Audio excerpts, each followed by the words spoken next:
Our state's fight against COVID-19 continues. The State Department of Public Health says there were 2,665 new cases reported just since Friday.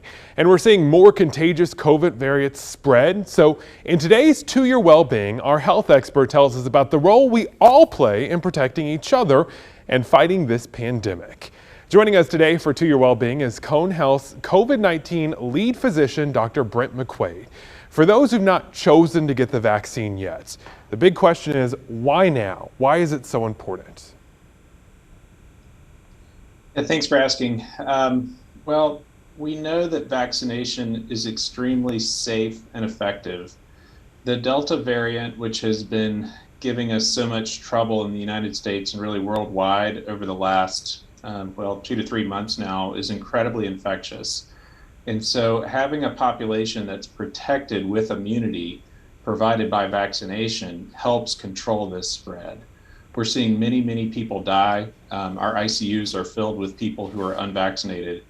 And we know that the more people that we can get vaccinated, frankly, just leads to fewer deaths in our community here in the Triad.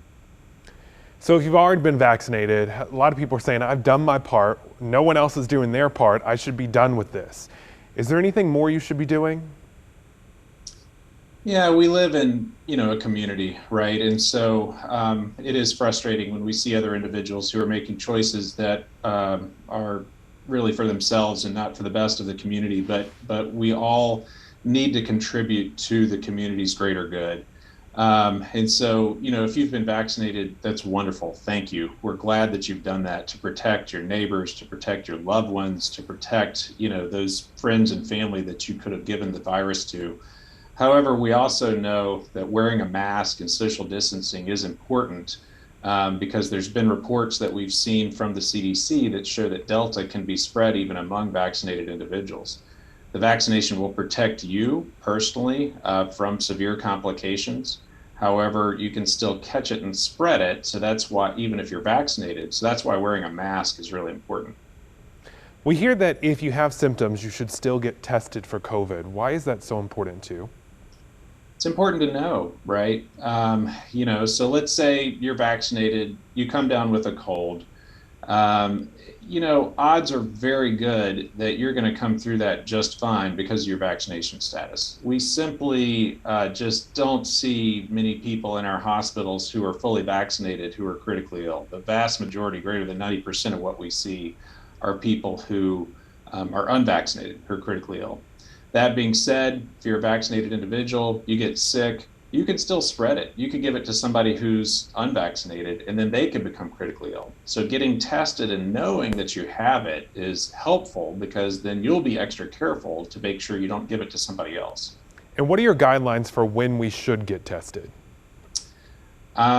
Frankly, if you have symptoms, so what would symptoms be? If you've got a cold of any type, you've got a runny nose, you've got a cough, you've got a fever, you feel run down, achy, body aches, muscle aches, anything like that should prompt you to go get tested. Okay, so if the test comes back positive, when do you get treatment for that? That's a good question. So if you are an outpatient and you've got a runny nose, very mild symptoms, maybe a little bit of achiness, maybe a little bit of fever, odds are you don't need to be seen if you don't have any medical problems. However, if you have medical problems or you're an older adult, and what do I mean by medical problems? Are you overweight? Do you have high blood pressure? Do you have diabetes? Do you have heart disease? If you have any of those underlying conditions and you're sick, then you should talk to your doctor about receiving treatment. The treatment options may include a monoclonal antibody infusion, something called Regeneron, which helps keep the disease from getting worse, or they may prescribe something else that helps manage the symptoms better. A lot of people say, you know what, it's probably going to go away anyway, I don't need to get checked out, and they wait until it gets really bad.